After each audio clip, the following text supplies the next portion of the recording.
everyone. Welcome to High Five. It's Friday, the 11th of December. Nearly Christmas. How did that happen? Oh my God. We do this every Friday. We talk about the last 5 days of learning as powered by one of our cognitized cards.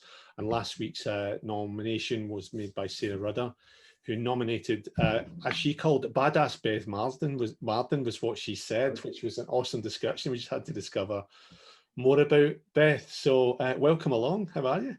I'm very well, very badass-like today, obviously. It's a pleasure to be here and learn about what you're doing. Amazing things. Thank you. Thanks very much. Rory, how's your week been? You okay as well? My week has been good. Well, so today is Friday the 11th and Merchants of Fun are back. We are back out of lockdown. So we are looking forward to getting lots of people coming back in and getting the games demoed back to families and helping anyone who needs educational help. But yeah, it's been a week of putting up the Christmas tree in the shop. And if you know me, you know how much of a bah humbugger I am. So that hasn't been an easy task. But And do you have any copies of Taco Cat Goat Cheese Pizza left? oh, do you know, I really don't have that many. And Beat That as more or less sold out. Beth, we'll talk Taco Cat Goat Cheese Pizza towards the end because I think Rory needs to ship an exclusive copy.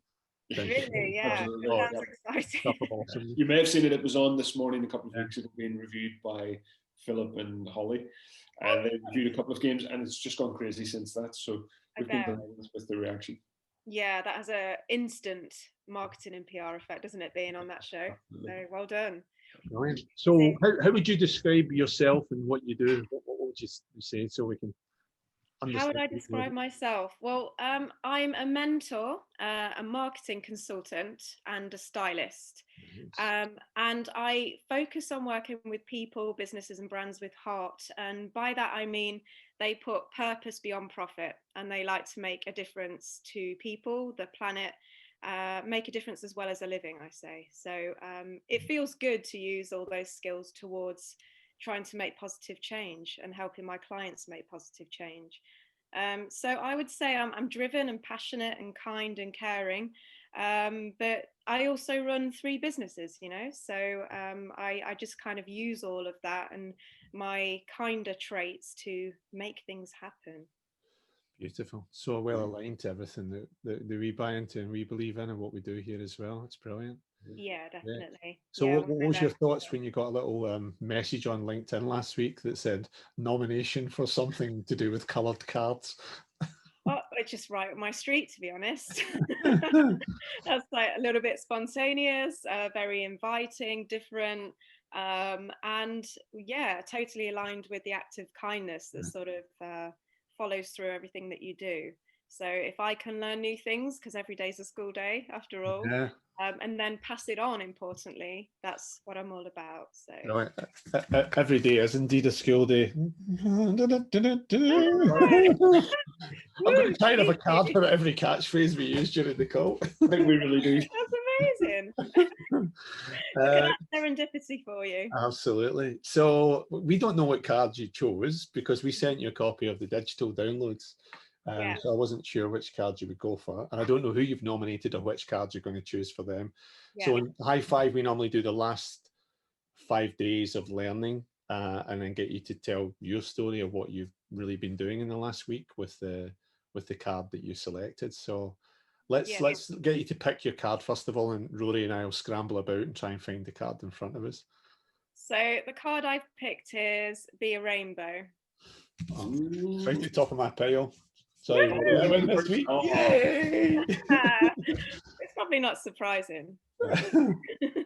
Brilliant card. Do you know, it's personally one of my favourite because we've managed to do so much with that card over the course of the summer. So many things with it. Yeah, so tell me what you've done with it.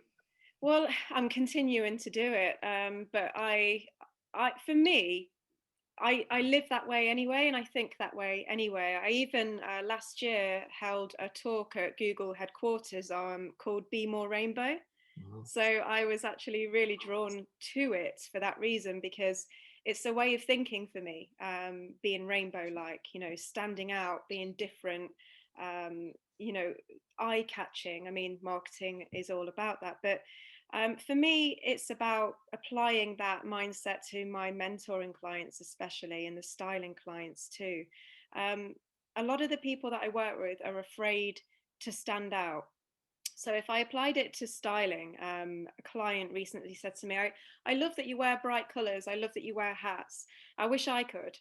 And so I just said, well, why can't you? And they said, well, I'm afraid to stand out. You know, if people pointing at me, what's she wearing? She looks different. I said, take it as a compliment. I mean, standing out is a good thing. If they're pointing at you and thinking you look different, to me, that's where you want to be. It's something to celebrate. So yeah, I'm using that in a way to sort of help my clients be more confident in who they are, and importantly, unapologetic about who they are. Yeah. I mean, you should never apologize for standing out in my book. So I'm applying that now to marketing too. So if brands want to become more visible online in this crazy digital space that we've now created for ourselves after one mammoth year, then it's my job to help them do that. So I've taken rainbow quite literally and applied it to standing out in all the best ways. And it's working. It's good. People feel more confident. Their brands are standing out. I'm getting great feedback.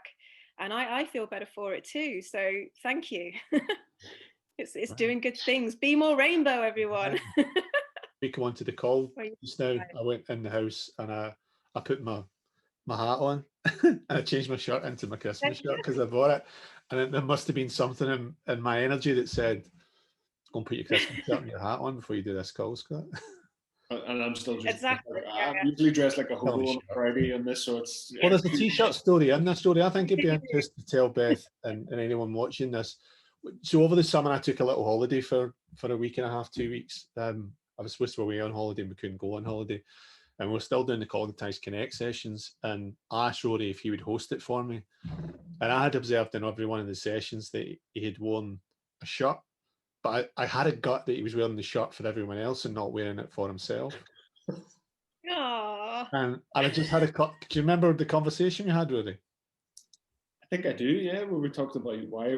I think you actually just asked me, why do you always wear a shirt when you don't need to? And yeah. Somewhere in the back of my head, I had that old corporate, you need to dress up to show up. But actually, what I'm doing right now is I'm my most comfortable, because if I'm my most comfortable, I'm delivering the best experience to the families or the kids who are here. And it's something that I developed something years ago at Apple when I worked with some of the retail teams there. And I'd taken it from a story from a sports book, which I absolutely love. It's an Irish sports book, but at halftime, when the team were losing, the coach would have gotten the team to completely change their jersey. So everyone put the jersey on the floor and got changed into a new jersey because it changed their mindset. And actually something that Scott said to me about the shirts resonated, because I think once I started dressing more as how I wanted to feel comfortably. I do dress up at other times, but I think for here, it's more about the kids. It's more about the experience we're creating for families here. It's more about talking to people about Cognitize cards and just them getting the best experience that I can give. So. But that's absolutely it. Yeah, it's not about being more rainbow or whatever. It's not about dressing up necessarily. It's just about finding out who you are and being unapologetic about that. So if you're relaxed and you're more comfortable in the way you are and you find it's easier to be that way, why pretend? Why wear the shirt if it's not you? It's just a conditioning, So it's doing away with all the stuff that we're taught and conditioned to believe, and kind of unbecoming everything you're not. Like I say, I do that with people as a mentor, people as a stylist, and brands and businesses as a marketer. Let's find out who you truly are and what you have to tell. What's your story? What are you really about? And then we project that in different ways. So you do you, right? Yeah. One thing wear the hood, Rory, with pride. One thing that I've really missed in an identity point of view during lockdown is I used to always wear pin badges on the collars of my jackets when I was going to see a customer, and that was my identity piece. There was certain clients had a little bit of a dress code of things you had to wear. So you had to wear a collar if you were in an office space. They wouldn't say don't come in with a t-shirt, but they'd be less keen on you doing that because it's on their kind of corporate dress code. So my way that I used to express my identity was having a pin badge on my jacket. Yeah. It was something that was quite personality led and important led, and it would always be something that the energy I was feeling that day was what was the pin code, the pin badge I would have on the jacket, and then I'd maybe have matching laces to go with the pin badge or something. Just something that Yeah, allowed that's as it. much as Yeah. what you could express within that space. And because when we're working in digital screens, it's generally too warm in one office space here to put a jacket on, and it would look a bit weird why I would have a jacket on in a Zoom call anyway. Exactly. Yeah, and you know what? This year, I mean, we've learned many things. One of them being agile and how to adapt, right, as businesses, business owners. And I find that people have become this more relaxed version of themselves, which is actually closer to who they truly are. I know that a lot of people have completely changed their corporate image, as it were, and they're using softer, more personable photos for their LinkedIn profiles or all their marketing collateral. You know, their hair isn't polished. They might not have as much makeup on if they're, you know, they wear it, and what they wear, how they look, is so much more comfortable, relaxed, and what they think of as Yeah. them. And it should be that way. I mean, we all want to know who we're really dealing with in business anyway. I think people buy into you, not just your business. You know, they want to work with you, not just what you sell. So being real about it is something I think a lot of people have learned this year. And I love seeing all these profile pictures changing and becoming more relaxed. Yeah.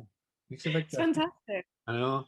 I was on a session last week actually, and one of the speakers at it was Professor Damien Hughes, who's somebody I've got so much time for. He's such an awesome guy, and his work's just incredible. But he talks a lot about tripwires, Mm, high performance, about how do you remind yourself of the state that you're about to walk into and to work in as well. And yeah. that's why I use purple a lot in everything I do.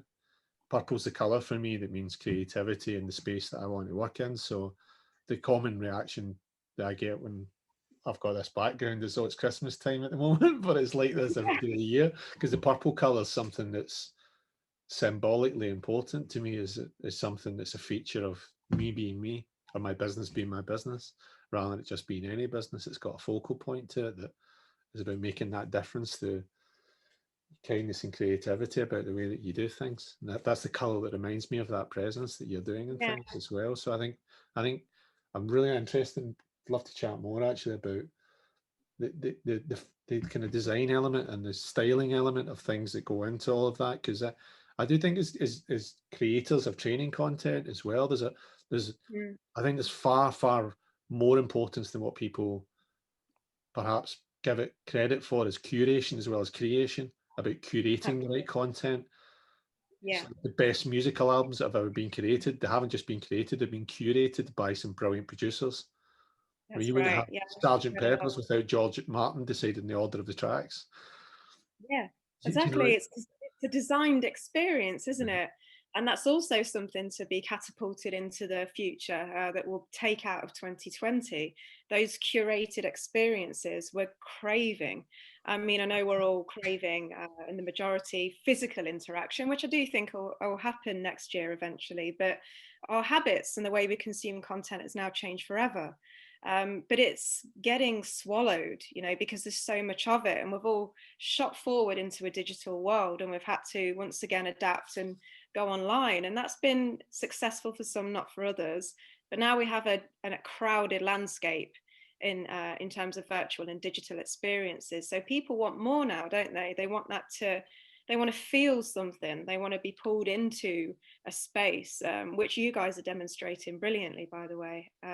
So yeah, it's about understanding what people want always, but I think telling your truth, and that applies to everything I do. But yeah, so long as you know what you're all about in here, I think that comes across in everything you do. And for me, that spells success. So it's yeah, I'm excited to see what you get up to next year. Yeah, yeah, I can't wait. Can't wait. Yeah, I bet. And purple also means royalty. Just Yeah, saying. yeah. I Don't know encourage him. Don't encourage him. I don't. I have read about the Pantone shade that's regal. I knew you'd know. Yeah, I don't. No, I'm not going to go there because it'll take us another 10 minutes.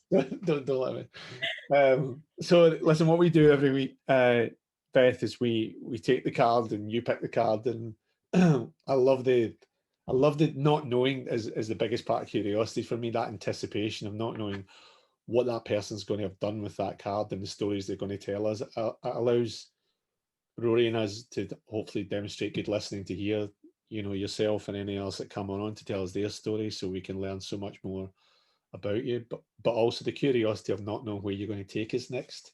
Is that magical mystery tour, if we go back to George Martin for a second, of where we're going to go next?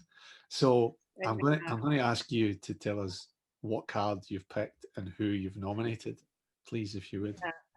Of course, I picked the superpower card. Card one, okay. Yeah, can you find it? Quick, Scrabble, Scrabble. I'm getting score at this. And I've nominated. Oh, yay! It's like a game. He's going to win. Oh, it was right in front of us. Okay, I'll kid on. I didn't find it. Hold on. What card did you say you were going to pick, Beth? Superpower. Superpower. Oh. Okay, so I'm going to nominate my colleague Sarah Osterholzer. She's the co-founder of the Good Business Club. I do the marketing for them and we work together brilliantly. She's like the yin to my yang. So I'm the creative visionary person who designs the strategies that makes things happen, but she's very operational and systemic, and she loves a system. She could talk to you all day about a system. And she's just great. She's doing good things and leading the charge to, I guess, champion businesses that are actually using their skills and businesses to make good in the world. So yeah, she's leading the pack, and I'm excited to introduce her to you. She sounds absolutely brilliant. A lot of superpowers. Yeah, that is the single most popular cognitized card for people to record videos on. One that jumps up more and more. Actually, if you scan the QR code in this one, there's 7 videos that pop up because they've been so popular this year with people taking that card. Because I think there's a bit in it also about resilience there on the superpowers, about, you know, how people have had to be so adaptable this year. And you know, you told us earlier about your own experience of that, of starting a new business, and how you've had to, I'm sure, show so much resilience in the time when you're working through that space. So yeah, resilience it's a funny concept, isn't it? Resilience. I think you know, a lot of debate about what resilience actually means, but for me it's identifying what you want out of life and then making it happen and going out and getting it. And I do tell people this, and they say, oh, it's easy for you to say, or well, it's not that easy.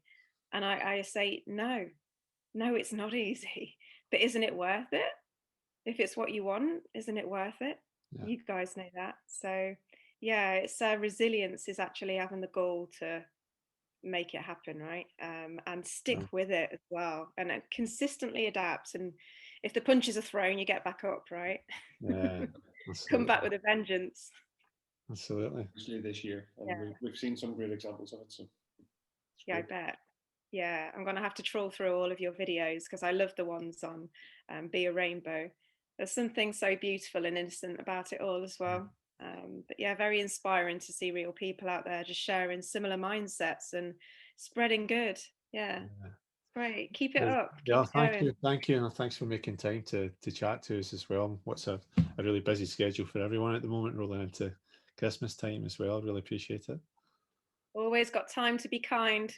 Absolutely. So that leads me on to my final thing. That's Kindfest this Friday. So this video is going to go out halfway through Kindfest. That doesn't mean to say that people can't join it, because if you're watching this in the UK, it'll run from 2 o'clock in the afternoon until 5 p.m.